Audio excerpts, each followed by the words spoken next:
आज हम कराएंगे शॉर्ट वीडियो में आपका इम्पोर्टेंट आपके सामान्य विज्ञान से संबंधित इम्पोर्टेंट क्वेश्चंस हैं। तो चलिए हम स्टार्ट करते हैं। इसमें आपका पहला है कि आयरन सबसे ज़्यादा पाया जाता है। तो जो आयरन है वो अगर देखा जाए सबसे ज़्यादा तो वो पालक के पत्तों में पाया जाता है। ठीक है। फिर है कि मिनी माता रोग होता है। तो जो मिनी माता रोग है ये आपका जल होता है, जल की वजह से होता है। इसके बाद है कि ऑपरेशन फ्लड। ऑपरेशन फ्लड किससे संबंधित है? तो जो ऑपरेशन फ्लड है ये आपका किससे? दुग्ध विकास से संबंधित है। वहीं आता है कि भारत में हरित क्रांति के जन्मदाता। तो भारत में हरित क्रांति के जन्मदाता आपके एम.एस. स्वामीनाथन है। ठीक है। आगे है कि सेल्यूलोज बना होता है। तो सेल्यूलोज जो है वो आपका ग्लूकोज का बना होता है। किसका? ग्लूकोज का। ठीक है। इसके साथ है कि ग्रीन हाउस प्रभाव उत्पन्न करती है। तो जो ग्रीन हाउस प्रभाव है ये आपकी कार्बन डाइऑक्साइड गैस की वजह से ग्रीन हाउस प्रभाव जो है वो उत्पन्न करती है। फिर आता है कि मसूड़ों से खून क्यों आता है? तो जो मसूड़ों, जब हमारे शरीर में विटामिन सी की कमी हो जाती है उसके कारण हमारे शरीर में मसूड़ों से खून आने लगता है। फिर है कि पेनिसिलिन एक उत्तम प्रतिजैविक है जो प्राप्त होता है। तो पेनिसिलिन किससे प्राप्त होता है? तो पेनिसिलिन आपका कवक से प्राप्त होता है। ठीक है। इसके बाद है कि एंजाइम एक विशेष प्रकार का होता है।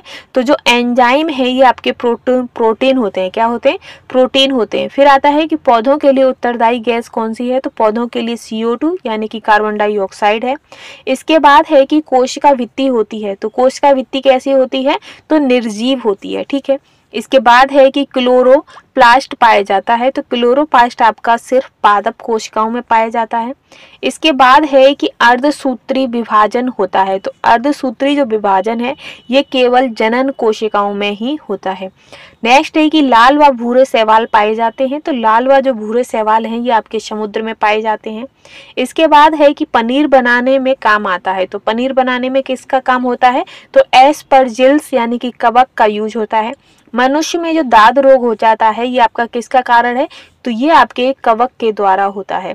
ठीक। आगे है कि 1 ग्राम वसा से ऊर्जा प्राप्त होती है। तो 1 ग्राम वसा से आपकी 9 कैलोरी प्राप्त होती है। ठीक है।